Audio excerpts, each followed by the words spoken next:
Hello tout le monde, c'est Kiwik et on se retrouve sur une chronique qui était inévitable. Je parle bien sûr des sabres laser. À travers cet épisode, nous parlons de leur fonctionnement et de leurs particularités. En l'an moins 30 000 avant la bataille de Yavin, bien avant l'ordre Jedi, il y avait l'Empire infini des Rakata, qui possédait un prototype de sabre laser, les sabres de force, qui puisent leur force dans le côté obscur de son détenteur. En 25 000 avant la bataille de Yavin, après la guerre d'Arakata, les sabres force ont disparu. Les Jedi tels que l'on le connaissait venaient de voir le jour, mais ils utilisaient des katanas enchantés par la force. Ce processus s'appelait la forge de force, ou forge de Jedi.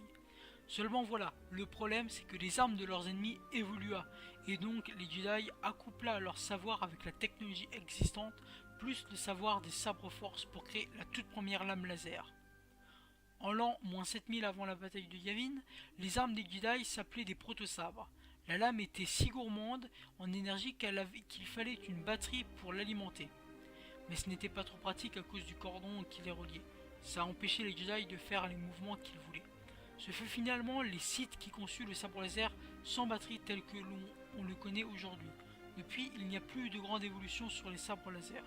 En l'an moins 19 avant la bataille de Yavin, l'ordre 66 a été donné, et les Jedi ont quasiment tous disparu. Les sabres laser se sont fait rares, et seuls les plus grands collectionneurs en possédaient un, ou bien le Seigneur Vador, dont sa lame rouge était connue à travers toute la galaxie. Passons maintenant au fonctionnement de cette arme légendaire. L'utilisateur active le sabre grâce au bouton qui libère l'énergie et qui s'infiltre dans le cristal, en activant la lame avec ses caractéristiques, comme la couleur par exemple. La conception d'un sabre laser est longue, ainsi les Padawans pouvaient mettre jusqu'à un mois pour créer leur sabre. Ils devaient s'unir dans la force pour le créer. Les Padawans prennent souvent l'exemple du sabre de leur maître, c'est un signe de respect. Les Sith quant à eux utilisent des cristals synthétiques qui sont représentés par la couleur rouge. Passons maintenant aux couleurs. Les plus connues sont les lames bleues, vertes et rouges. Il existe différentes variantes de ces mêmes couleurs. Le bleu turquoise, le bleu cyan, le bleu foncé, ou bien le vert émeraude, vert pomme, etc. Il existe aussi des couleurs un peu plus rares, comme le jaune, l'orange, le noir et le blanc. Ces cristaux proviennent généralement de Illum ou de Dantooine. À l'époque de l'Ancienne République, les Jedi étaient répartis en différentes catégories. Les gardiens, qui étaient les protecteurs, possédaient des lames bleues. Les consulaires, quant à eux, préféraient utiliser les pouvoirs de la force, qui étaient les sages, érudits et qui avaient des lames vertes. Enfin, les sentinelles, qui étaient les Jedi les plus rares, représentaient la justice. Ils étaient des espions qui devaient déjouer la corruption.